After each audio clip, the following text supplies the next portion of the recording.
Halo, halo, apa kabar? Kembali berjumpa dengan kami. Saya sebenarnya bersama dengan Bung Rocky Gerung. Bung Rocky pengacara mantan Presiden Joko Widodo, ini Yakub Hasibuan akhirnya eh, buka kartu juga atau dia membuka alasan mengapa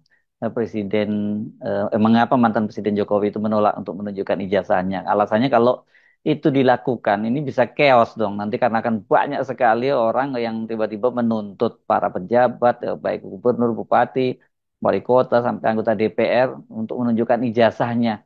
Nah, kalau semua itu terjadi, ya ini bisa kata dia ya bakal chaos gitu situasinya.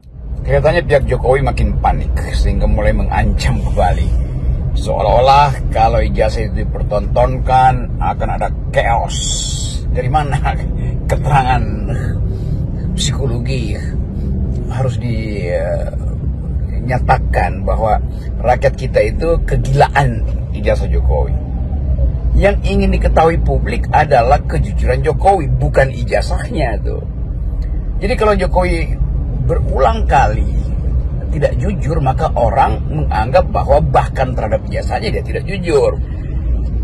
Kita mesti baca itu ada preteks, sebetulnya preteks psikologi pada publik. Preteks artinya pandangan awal bahwa Jokowi tukang bohong. Karena itu orang nggak percaya, maka minta dibuktikan. Kan itu dasar. Ini kan bukan soal pidana di mana saya atau publik mendalilkan maka dia mesti membuktikan. Yaitu dalam urusan hukum antar individu. Ini bukan antar individu. Jokowi itu tidak dituntut untuk memperlihatkan ijazahnya sebagai individu yang bernama Joko Widodo, bukan. Tetapi sebagai kepala negara yang harus mengikuti prosedur administrasi negara. Jadi sekali lagi, filosofi ini nggak dipahami oleh lawyer-lawyer Jokowi. Warga negara bertanya, Anda punya ijazah apa tidak tuh? Itu dasarnya.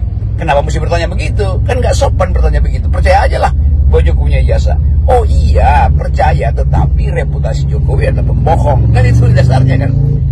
Anda menjanjikan 11.000 triliun di kantong. Anda menjanjikan macam-macam ekonomi bertumbuh 10%. Anda menjanjikan akan ada 20 juta lapangan kerja. Anda menjanjikan akan ada mobil, SMK segala macam. Itu tidak terjadi. Oleh karena itu terbentuk persepsi publik namanya preteks bahwa Jokowi pembohong, maka apapun yang didalilkan Jokowi justru dianggap bohong. Jadi jangan dibalik bahwa yang didalilkan oleh warga negara itu harus dibuktikan oleh warga negara. Justru sebaliknya yang terjadi sekarang, bahwa Jokowi mendalilkan berbagai hal dan ternyata tidak bisa dia buktikan, termasuk dalil dia terhadap keaslian ijazahnya. Begitu cara melihat problem ijazah Jokowi. Jadi jangan dibalik-balik seolah Indonesia ini akan chaos kalau Jokowi tunjukin ijazah. Apa di mana reasoningnya itu kan? Itu kan argumen tolol, argumen bodoh. Sorry. Argumen nggak masuk akal alias dungu, itu maksud saya itu. Argumennya ya. Bung Rocky, di persidangan kasus judi online terungkap dari pengakuan salah satu tersangka, ternyata mantan Menkominfo yang sekarang jadi Menteri Koperasi, Budi Ari, ini mendapat alokasi jatah 50% sebagai imbalan setelah situs judul yang harusnya di take down itu malah dijaga. Sementara itu kasus kisru alokasi kuota tambahan haji yang melibatkan mantan Menteri Agama Yakut dan waktu itu kan secara serius diusut oleh tim Pansus Haji DPR, ternyata belakangan ini menguap nih. KPK tidak menindaklanjuti kendati banyak sekali yang melaporkan, sehingga sekarang nih KPK digugat nih pra peradilan nih Bung Rocky. Ujian terberat Presiden Prabowo hari-hari ini adalah soal penegakan hukum di dalam upaya memberantas korupsi. Kita tahu banyak kasus yang seolah-olah disorot secara lengkap, tapi kemudian perlahan-lahan lenyap sebagai kasus. Soal judi yang menyangkut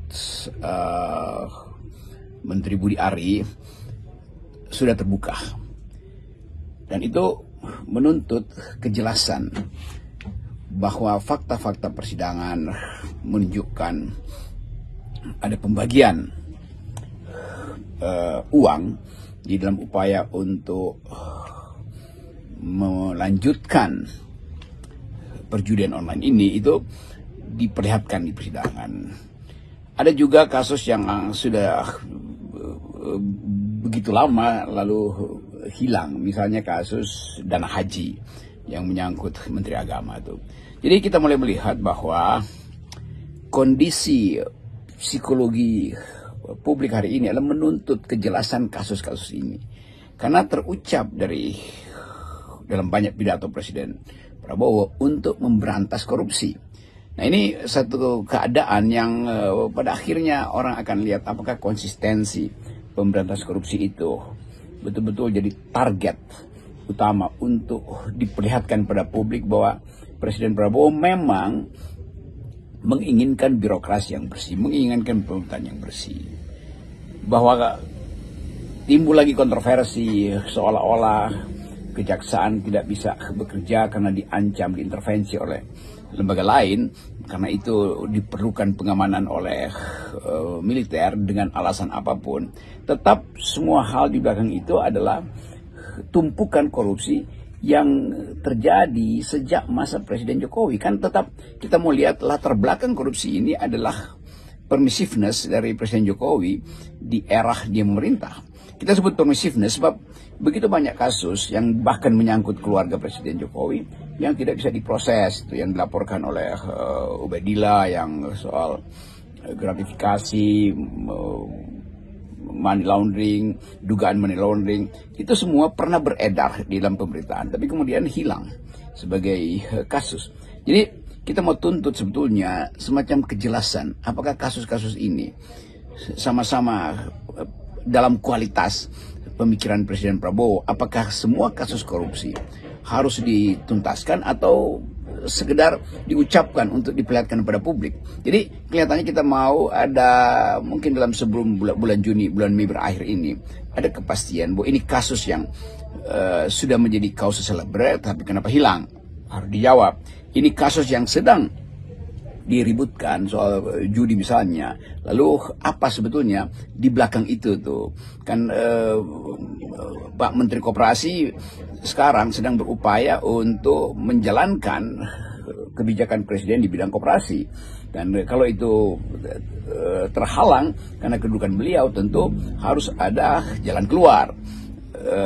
Sangat beruntung misalnya bahwa Presiden sudah menunjuk Saudara Ferry sebagai wakil menteri untuk secara tetap setiap hari memantau perkembangan pembentukan koperasi, karena dia adalah ketua harian atau ketua Pokja percepatan pembentukan koperasi di Merah Putih di desa-desa. Jadi mesti jelas supaya kita lihat bahwa Presiden Prabowo memang hendak menertibkan birokrasinya supaya menjadi efisien untuk membackup ide-ide dia, kebijakan-kebijakan yang bersifat kerekatan dan sosialistis.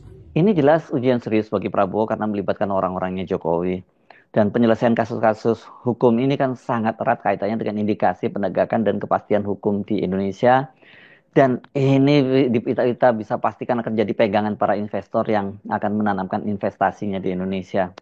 Ya tentu kepastian prosedur hukum, penegakan hukum untuk mempercepat penyelesaian dugaan korupsi di kabinet Presiden Prabowo hari ini bukan sekedar hendak dipamerkan pada publik Indonesia, tapi juga menjadi semacam ukuran bagi investor luar negeri untuk percaya bahwa sistem hukum kita masih bekerja sesuai dengan prinsip-prinsip keadilan.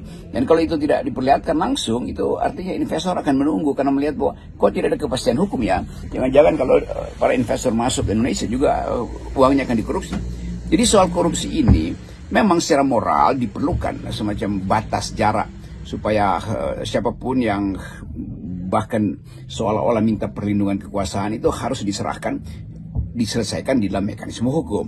Tetapi sekali lagi kemampuan menunjuk atau menyodorkan kasus itu ke penegak hukum itu masih dibayang-bayangi oleh tukar tambah politik. Kan itu masalahnya di situ, dan investor tahu bahwa kebanyakan kasus korupsi di Indonesia itu diselesaikan melalui tukar tambah politik. Dan itu kebiasaan Presiden Jokowi itu, yang menunggu kasus untuk dijadikan sandera demi tukar tambah politik. Nah, saya kira Presiden Prabowo mesti mulai menerangkan dengan lebih cermat bahwa pemberantasan korupsi itu ada semata-mata demi penegakan hukum dan jaminan supaya distribusi kekayaan itu tidak dimonopoli oleh segelintir elit, apalagi yang memperoleh kekayaan secara ilegal melalui korupsi.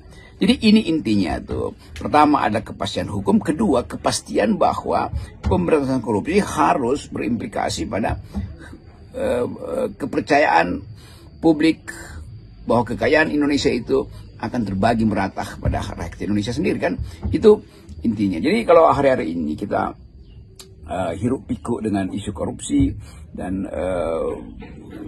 Presiden Prabowo tentu harus mempertimbangkan di dalam upaya untuk memelihara kepercayaan publik, apakah secepat-cepatnya dilakukan reshuffle, dan saya kira itu yang masuk akal, supaya ada semacam keadaan yang memungkinkan publik merasa oke, kendati Presiden Prabowo harus menghitung untung rugi politik dari reshuffle hari ini, tetapi demi prinsip keadilan dan demi memenuhi rasa keadilan publik, maka menteri-menteri yang bermasalah itu harus direshuffle, kan? Itu dasarnya, kan? Atau dicari cara lain, misalnya apa yang mesti diselamatkan pertama, apakah reputasi Presiden Prabowo yang harus diutamakan, atau reputasi artinya keinginan Presiden Prabowo untuk mempercepat pemberantasan korupsi harus diikuti oleh reputasi dari sistem peradilan yang ada di bawah pemerintahan Presiden Prabowo hari ini, kan? Sistem peradilan di zaman Pak Jokowi kan amburadul, kan? Nggak ada semacam kepastian tuh, tiba-tiba kasusnya berhenti, tiba-tiba ada seorang yang dijebak di dalam kasus, tiba-tiba ada KPK yang nangkap orang karena pesanan politik. Nah, semua ini yang saya maksud tadi, reputasi Presiden Prabowo harus semata-mata berdasarkan pada kepastian hukum tuh. Dan kepastian hukum dasarnya adalah keinginan untuk melihat bahwa keadilan tidak boleh dirampas dari publik oleh para koruptor. Nah, soal Pak Luhut yang menyebut mereka yang ingin memakzulkan Gibran itu sebagai kampungan, ini saya kira sudah mulai ini sudah mulai melewati batas ini, ya. Padahal kan di situ ada tokoh sepuh, ada tokoh senior seperti Jenderal Trisutisno. Apakah ini simbol perpecahan di kalangan para purnawirawan itu makin makin nampak gitu? Karena selama ini kan orang itu akan, ketika Pak Tri bicara, meskipun mereka, saya tahu ada yang nggak setuju, ya mereka nggak akan berani terbuka Luhut itu. Justru terbaca ada keretakan di kalangan purnawirawan TNI itu. Ya, sebagian mendorong pemakzulan, sebagian bersifat netral, sebagian justru menganggap bahwa pemakzulan itu semacam kebablasan itu. Pak Luhut mengambil posisi itu karena beliau ada di pihak pemerintah. Tetapi ide tentang pemakzulan itu kan ide yang konstitusional. Jadi biarkan ide itu tumbuh, walaupun sulit karena komposisi politik di DPR itu tetap dikendalikan oleh koalisi merah putih yang mayoritas di situ tuh. PDIP tentu punya poin yang lain karena pengalaman partai itu dengan Pak Jokowi, dengan Gibran juga dengan sendirinya itu berbeda dengan pengalaman Pak Luhut yang membantu Pak Jokowi dan selama 2 periode, lalu sekarang juga ada di dalam koalisi merah putih yang di dalamnya ada wakil presiden yang adalah anak Pak Jokowi. Jadi kita harus membiasakan bahwa itu perselisihan persepsi biasa aja. Tentu PDIP nggak mungkin mengatakan bahwa pemaksulan itu jangan dilakukan. Ya, PDIP tetap punya poin kenapa mesti dimaksulkan, karena tadi pengalaman otentik Megawati dengan mantan Presiden Jokowi, pengalaman otentik PDIP dengan Gibran itu sesuatu yang betul-betul eksistensial tuh. Nah, tetapi juga kita bisa pahami kenapa Pak Luhut mengatakan bahwa pemaksulan itu apa kampungan, ya biasa itu, dan kita mengerti istilah kampungan yang memang diucapkan dalam standar komentar dari Pak Luhut yang udah biasa kita dengar itu sebagai ya ungkapan anak Jakarta juga begitu sebetulnya. Nah, kampungan lu. Nah, kira-kira begitu. Jadi kita mau coba membaca dinamika politik ini dari perspektif pemerintah maupun perspektif oposisi. Gampangnya begitu. Nah, yang paling penting jangan keretakan elit ini merembes ke masyarakat, karena kita lagi berupaya untuk merapikan demokrasi supaya kalau ada goncangan di dalam politik kita sama-sama paham bahwa kita mesti jangan rusak lembaga-lembaga demokrasi. Demikian juga bahwa keadaan kita memang ada ketidakpastian tuh, tapi reaksi presiden ya masuk akal karena presiden fokus pada proyek-proyek dia yang populis. Dan banyak kritik tentu tentang efisiensi. Tapi sekali lagi tentu Presiden Prabowo punya semacam paradigma ekonomi tertentu. Fondasi dari bangsa ini mau didirikan atas dasar apa? Atas dasar kekuatan pangan, atas dasar kesehatan anak cucu kita tuh, atas dasar kemampuan untuk menampilkan ide baru di dalam dunia pertahanan karena krisis sistem dunia yang sedang sedang meleleh, sehingga mesti dicari semacam realignment baru tuh. Jadi positioning itu justru terbuka untuk kita diskusikan. Jadi bagi saya sekali lagi itu hal yang normal sekali. Yang tidak normal kalau ada satu pihak yang ingin memonopoli opini publik. Itu aja masalahnya. Salam akal sehat. Yes, salam akal sehat.